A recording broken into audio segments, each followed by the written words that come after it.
ನಮಸ್ಕಾರ ವೀಕ್ಷಕರೇ, ಹಲವು ಜನರುಗಳು ನವಗ್ರಹ ಪ್ರದಕ್ಷಿಣೆ ಹಾಕೋದನ್ನ ನೀವು ನೋಡಿದ್ದೀರಾ. ಅದನ್ನ ಯಾವುದಕ್ಕೋಸ್ಕರ ಹಾಕ್ತಾರೆ, ಯಾವ ಕಾರಣಕ್ಕೋಸ್ಕರ ಹಾಕ್ತಾರೆ, ಅದರಿಂದ ಉಪಯೋಗ ಏನು ಅಂತ ನಿಮ್ಗೆ ಏನಾದ್ರೂ ಯಾವತ್ತಾದ್ರೂ ಯೋಚನೆ ಮಾಡಿದ್ದೀರಾ? ಅದ್ರ ಬಗ್ಗೆ ಇಂದಿನ ಸಂಚಿಕೆಯಲ್ಲಿ ನಾವು ತಿಳಿದುಕೊಳ್ಳೋಣ. ವೀಕ್ಷಕರೇ, ಜ್ಯೋತಿಷ್ಯ ಶಾಸ್ತ್ರದ ಪ್ರಕಾರವಾಗಿ ಹಾಗೂ ವಿಜ್ಞಾನ ಶಾಸ್ತ್ರದ ಪ್ರಕಾರವಾಗಿ ನಾವು ನವಗ್ರಹ ಅರಳಿ ಮರದ ಸುತ್ತವಾಗಿ ನವಗ್ರಹ ಪ್ರದಕ್ಷಿಣೆ ಹಾಕೋದ್ರಿಂದಾಗಿ ನಮ್ಮ ಆರೋಗ್ಯ ಕೂಡ ಒಳ್ಳೆಯದು. ಸಾಕ್ಷಾತ್ ದೇವತೆಗಳು ವಾಸವಾಗಿರುವಂತಹ ಅರಳಿ ಮರದ ಸುತ್ತ ನಾವು ನವಗ್ರಹ ಪ್ರದಕ್ಷಿಣೆ ಅಂತ ಹೇಳಿದ್ರೆ 9 ಸುತ್ತುಗಳನ್ನು ಹಾಕೋದ್ರಿಂದವಾಗಿ ನಮ್ಮ ಆರೋಗ್ಯ ಕೂಡ ಒಳ್ಳೆಯದಾಗಿರ್ತದೆ.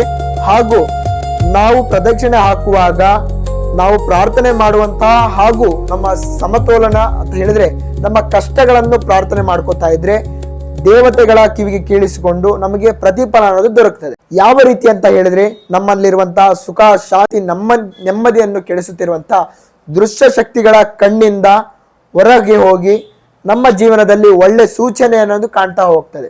ಯಾವ ರೀತಿ ಅಂತ ಹೇಳಿದ್ರೆ, ಸಣ್ಣ ಸಣ್ಣ ವಿಚಾರಕ್ಕೆ ಖುಷಿ ಪಡುವಂಥದ್ದು ಅಥವಾ ಬೇಜಾರನ್ನು ಕಳೆದುಕೊಳ್ತಾ ಇರುವಂಥದ್ದು, ಒಟ್ಟಿನಲ್ಲಿ ಎಲ್ಲಾ ವಿಷಯಕ್ಕೂ ಕೂಡ ನಮ್ಮಲ್ಲಿ ಸುಖ ಶಾಂತಿ ನಗು ಅನ್ನೋದು ಶಾಶ್ವತವಾಗಿ ಇರ್ತಾ ಹೋಗ್ತದೆ. ಹಾಗೂ ನವಗ್ರಹ ಸುತ್ತ ಹಾಕೋದ್ರಿಂದಾಗಿ ಶುಕ್ರವಾರ ದಿವಸ ಬೆಳಗಿನ ಕಾರ್ಯಗಳನ್ನು ನಿಭಾಯಿಸಿಕೊಂಡು ಬ್ರಾಹ್ಮಣ ಮುಹೂರ್ತದಲ್ಲಿ ಮರಳಿ ಸುತ್ತ 9 ಸುತ್ತುಗಳು ಹಾಕೋದ್ರಿಂದವಾಗಿ ನಿಮಗೆ ಅದಕ್ಕೆ ಆದಂತಹ ಅನುಕೂಲಗಳನ್ನು ನೀವು ಪಡ್ಕೋಬಹುದು.